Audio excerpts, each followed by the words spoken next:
So thank you, Raj, for being here with us and flying all the way from San Francisco. Thanks for having me. I'm finding that a lot of people from San Francisco here. Maybe. Oh, wow, really? Yeah. Wow, I hope everyone's very well caffeinated. Like, that time difference is crazy. All right, so I'll go ahead and jump into things.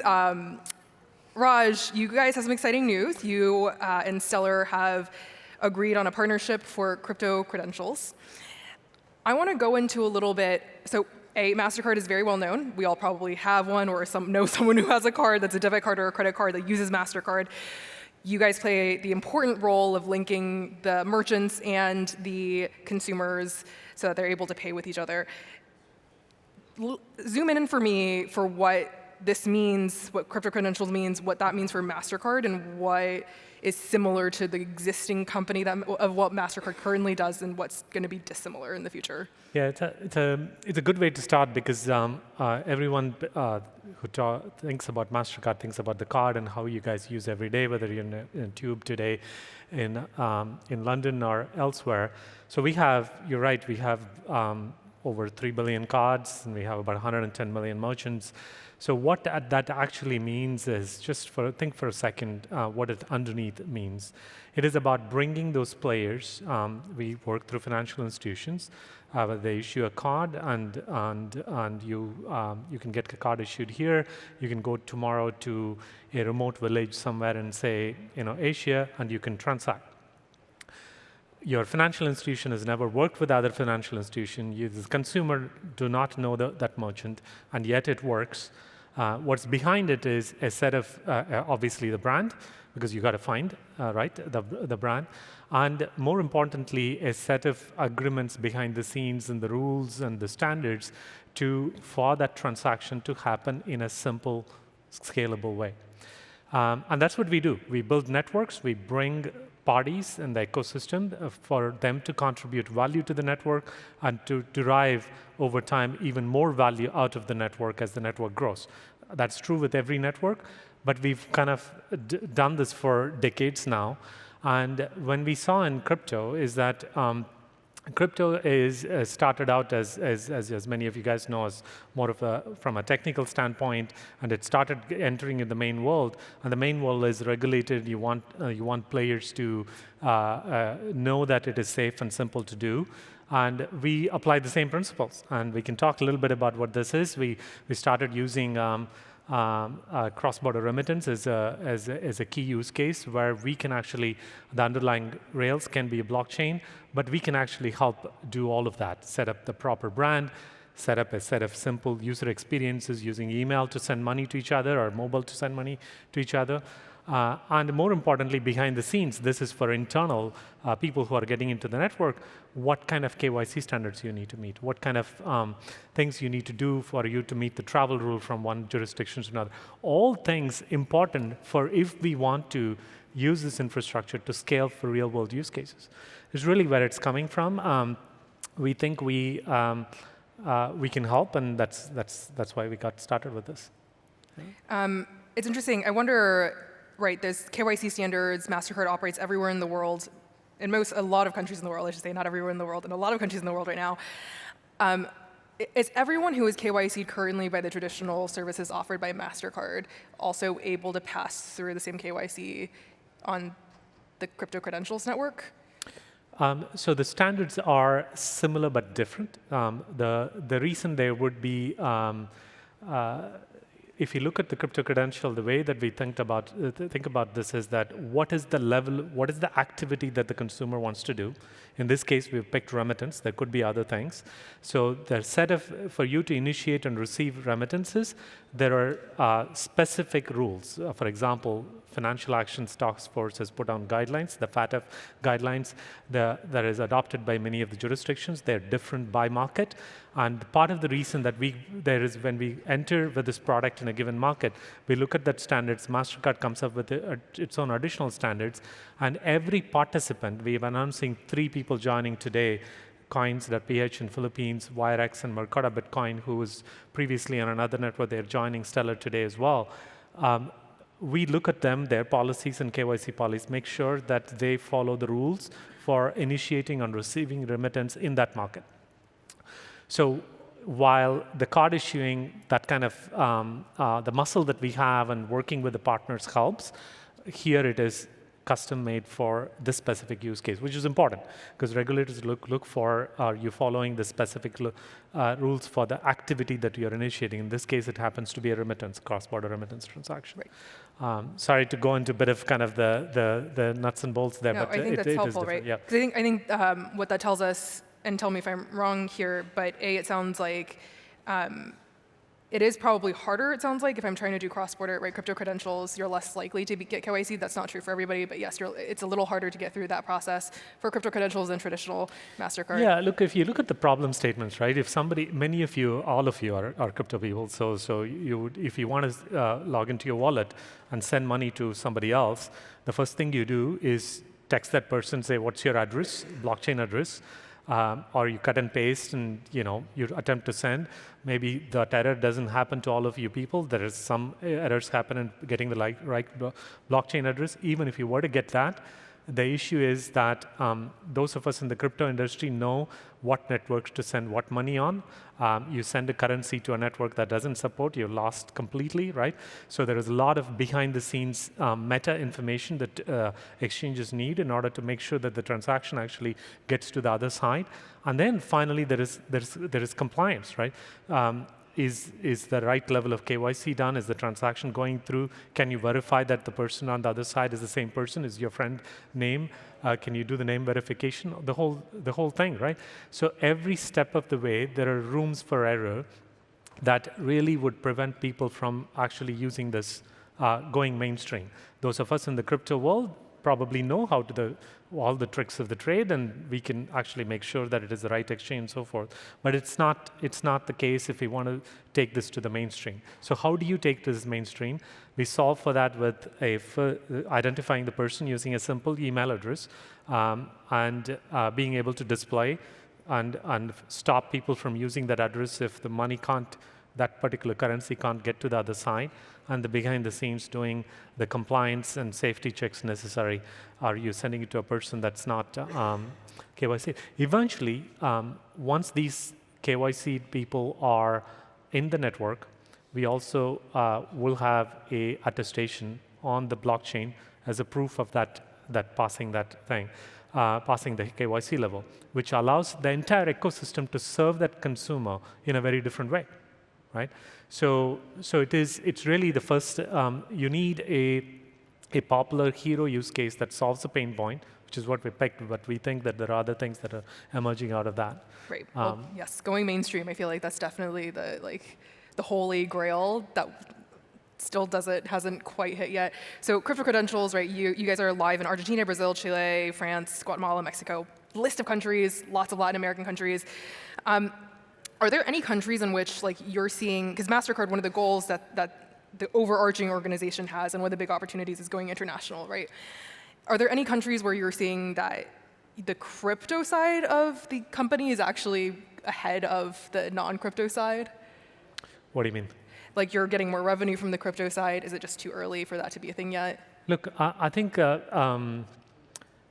we look at crypto in the whole space in a couple of different ways, right? The first thing is as you started out the conversation, we have a large card network with billions of cards on the street. When people want to participate in crypto, we want to provide a choice. So people need to be able to buy crypto into using the cards and to be able to top up to the wallets and transact or trade whatever they need to do, they want to do in the crypto, and then when they want to eventually cash out, being able to provide the off-ramp. That way, we are able to make it available for everywhere where crypto is legal and regulated. Consumers to have a choice to be able to use the cards that you have every day to be able to buy crypto. We also have a number of cards. We recently announced a card with MetaMask, for example, which is an on-chain non-custodial wallet that allows you to attach a card to it to be able to spend. So we want to provide easy for people to get onto the crypto and get off crypto so that it provides that of interoperability required between the current world and the crypto world. I think that increases velocity. That actually turns this into mainstream, if you will. And once you're in there, once you're in the crypto world, we want to make sure that transactions can flow smoothly, which is what we talked about as the remittance. That's how we approach it, right? So different jurisdictions adoption of crypto, to your question, will be different in markets, and regulations are part of it. Part of it is solving these pain points that we talked about, the UX and so forth. Look, it's our industry's job to make it simple for people to use, right? And that's what we're after. Okay, so I guess another way of looking at the question, so are there areas where you have more users on the crypto side of things than you do for the traditional MasterCard side of things, or is that, MasterCard is, almost everyone has a MasterCard, right? So okay. It's probably not a fair comparison. Okay. But everyone who has a MasterCard can use to buy crypto. If you're looking at it that way, yes, we are using the power of our current network to bring scale to the space. Right. I had a design question for you. I thought it was interesting. I was noodling around with the crypto credentials product that you had, the launches, the videos, and I noticed it seemed like the address that you had as an example of how the product worked had a .Mastercard addition to it. It was kind of like every single credit card that you have has the little MasterCard symbol on it. Was that a conscious choice that you guys want people to know? Like it's a very good question, and our thinking in general has been, how do we let people know that you receive an address, you receive an email address, or you receive a mobile address to send money to? How do we let the sending party know that it has been verified, right? So we're finding there are different ways to do it. Some of our exchanges chose to use a domain name kind of an approach. So they would use the exchange name .Mastercard as one way to address. We also provide email address, and when you enter the email address, if that was a verified email address, you would get confirmation later on that visually that you would be able to do. There are different ways to do. We want to kind of bring trust and communicate the trust that the person that you're sending to is being verified. To increases the level of confidence that it's the right transaction, you're actually sending it to the right party, and so forth. It's early days in terms of what would scale there. In some ways, email is everyone has, or mobile number, if you're in that part of the world where mobile is more prevalent than email. Any other domain names, I know the industry is experimenting with domain names in different respects. Whether it'll scale beyond just the crypto world, we have to see. If you're bringing the next billion consumers into crypto, would they want use simply an email, or they would want this kind of a domain? Yet to be seen. We're flexible at the moment, but the point is to convey trust, saying that this is a verified destination you can send money. Okay, because I feel like there's two right there. Yes, it does say MasterCard. It's a name most people know. B, it does make sure that people know that MasterCard isn't crypto as this proliferates. Yeah, it's more to convey trust than anything else. So there are different. So we have a corollary to that as well. On the chain itself, we would be dropping an attestation, if you will, on the chain as a proof of that KYC done. It allows the ecosystem to interact with the consumer in a fundamentally different way. We have an innovative way where once a partner finds that, they have a way to call us to discover in a programmatic way who's the KYC provider behind the scenes, which allows them to expand further in terms of how they provide services. So I think this platform has a lot of rooms to go, a lot of use cases to go, but the message today is that we are starting with remittance because it's important that it solves an everyday pain point, right? The platform can have other use cases over time. Yeah. Yeah. I think that this brings up a really interesting philosophical question, right? MasterCard, multi-billion-dollar company. You are considered a traditional financial institution. And then today, and we did talk a little bit about this off stage, but we are in a crypto conference. This community back in 2007, 2008 was better known for being against the institution, against kind of controls. And so how do you kind of, I guess, address that tension, right? As you're going mainstream and like it's worth probably noting that MasterCard, the way that you guys do KYC, the regulations that you're dealing with, you guys have effectively like banned the transactions regarding porn, things like that, right? And so how are you marrying those two parts of being in crypto? Yeah, it's a very important question, right? So I look at this evolution similar to how internet evolved. I know it's a cliche comparison, but I think a lot of it is very true, right? A lot of the internet businesses that got built are centralized businesses, but use underlying infrastructure as internet. Internet is also decentralized, and over time, many providers provide infrastructure and layers of functionality above it. Blockchain, I think, is going through a similar evolution. We'll have public blockchain infrastructure that moves value similar to the way internet moves data. So what building blocks that we can provide that can scale really well. If you want to scale systems in countries, it's always there. There is a regulator, and you want to conform to the set of regulations and provide a safe, simple consumer experience for it to really scale. So once you do that, more businesses will get built. And I don't think about it as traditional finance and crypto. We think about what are the safe ecosystems that we can set up for everyone to contribute value and derive value from. When such a network grows, often what happens is you take more in terms of value out of the network than what you put in. And for that, it need to be simple consumer experience, it need to scale, it need to have common rules, and it need to be compliant in a given jurisdiction. When all those ingredients come together, networks scale, whether they're centralized or decentralized, however you want to call it, that's what we need to build. I think, for example, we are here in the Stellar conference today, is that, Janelle and I spoke about it almost a year ago and said, look, would it be nice if we actually show network joining a compliance framework like crypto credential and pick a hero use case that really solves a consumer's pain point, show that how this Stellar network and the infrastructure that is built, and how can you build a compliant application on top of it. It is not just Mastercard doing, but the partners doing. What we are talking about today is how that all came together. It's a perfect example of how we can bring regulated businesses on top of a decentralized infrastructure. And now you see the parallels, right? That's how every centralized business that's built on top of internet, that's how it came. Internet is decentralized, and the same pattern is repeating here.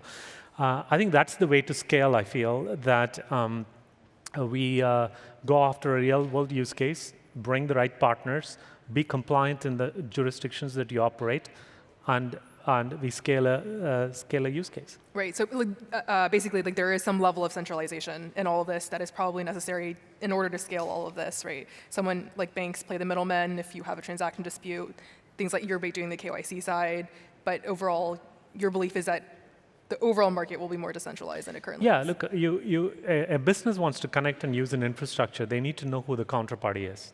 They need to know that the counterparty is following the same level of standards they follow. That increases trust. So you do need a person to set a set of standards, and which is what we've done in multiple ecosystems. Before you spoke about card ecosystem, we are building others as well, account to account, open banking, and so on, where we're taking similar approach, and we're trying to bring the same thing here. Yeah. You bought Cipher Trace. This was super exciting in the community at the time. You bought it back in 2021. It was considered like this moment where this big strategic traditional firm was buying into crypto. And then there were kind of stories coming out last year that maybe some of the products had been shut down. But you are still using Cipher Trace. It is still an operating part of the company. So can you give us some more details on kind of why those products were rolled back, and then how Cipher Trace is being used today? Yeah, first of all, the whole product is still available to financial institutions. We call it a crypto secure. The whole thing about that acquisition was about looking at blockchain analytics and how we look at the signals for fraud and so on, and how can you bring that and build into our products and services that we offer, so that when businesses interact with a specific counterparty on the other side, you know who the party is, and you're able to get to the right level of scrutiny done. So that capability is available. It's coming to you guys through, for example, Crypto Credential. We have a product called Crypto Secure, which is focused on financial institutions. When you go spend in a card transaction somewhere, financial institutions need to understand enough about the specific context in which you're spending in order for them to approve. We want them to approve as many transactions as possible without hitting the fraud, right? So we, on the crypto world, this product is used right now. We call that as crypto secure. So it is the overall capabilities available through multiple of our offerings today. Right, but it's just not as available to the kind of broader community as it was before. It is available through our existing products and services, as we talked about. So Crypto Secure is one way that we deliver. Crypto Credential is another way that we deliver the capability, and there will be more in the future. Well, so this makes me wonder as well, as we're talking about kind of the market has not been as the crypto market in general has seen better days. It's doing better than it was last year, but it has seen better days. Valuations are down across the industry as well. I think that much is fair. Do you think Mastercard would be interested in buying another crypto company? Look, I'm not here to talk about what we may or may not do, but there are three options, three possibilities, and three kind of directions of travel for us in this, right? And we are investing in all these three spaces. The first one we talked about is enabling the interoperability between the card and world and the crypto world, on-ramp and off-ramp. We see a long runway for that as more people get into crypto. The second is what we talked about, how do we actually put together a set of standards and ecosystems so that you can actually have scalable use cases on public blockchains. And the third, we didn't get much time to talk about, a lot of the technology that is underpinning the blockchain and the crypto world, it turns out is very, very useful for financial institutions as well as the technology. The collective crypto world's market cap, I've not checked, is like a few $1 trillion. I think if you were to put all the value of all the crypto assets together, there is a lot more money that's driving the ecosystem in the banking world, right? So there are several $1 trillion of US bank deposits itself, not even looking at the other currencies yet. If that can get the benefit of this technology, I think we can even scale the space even more. So one of our offering is called multi-token network, which is a ability for tokenizing bank deposits so that it can be available to pay for things on public chain or private chains, have the programmability and the flexibility that the crypto world can deliver. So that's also a way that we think we can bring best of both worlds, so to speak, to scale this. So we are focused on all of these three. And we'll continue to look to expand partners and capabilities. Right. I guess the crystal ball question, as we're coming together with like your view of centralization and the requirement for financial institutions playing some kind of control layer, do you see tokenized deposits as more promising a bigger market than stablecoins? No, I don't I don't think this is a race between the formats. There are certain use cases where a consumer starts with a stable coin or a business starts with a stable coin and it serves a purpose. It's actually the only currency that elegantly works on blockchain today that can drive commerce. It'll continue to have a space. We have many partners who are working with us on stable coins. Many of our customers, the financial institutions, some of the financial institutions who issue cards want to settle with us in stable coin. So that will continue and we support them through our partners. Some of them are here today. I think stable coins are still the preferred way to and continue to be for transmission of in terms of remittance. For example, the partnership we announced today with Stellar is, I think, in all likelihood will end up using a lot of stable coins to move value from one place to another. But you're going to see corporate world.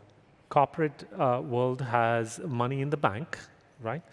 And they want to engage in use cases that may have an asset on a public chain like Stellar, or they want to actually bring some of the flexibility and programmability capabilities to their customers, their corporate banking customers, and they should have a way to do it as well, right? So I think it's more of which market is what format wins, and and there would be a little bit of an overlap, and I think that's perfectly normal. So I don't think it's one versus the other. We don't look at it that way. So there, and effectively, the way that I'm hearing it is you think there will be different use cases for the two different kinds of... Yeah. So, and I think that is an ongoing thing in the industry today. Stablecoins are here and today. The tokenized deposits is somewhat in kind of emerging, right? It's not available in an interoperable way, and and there's regulation in the way as well. Yeah, there are some jurisdictions that are more open to the others, and so that we need to go through that process as well. Right. Yeah. Okay, we're getting the angry we're out of time flashes from the clock, but thank you so much for your time, Raj. This has been a great conversation. Thanks for having me. Thanks all for being here.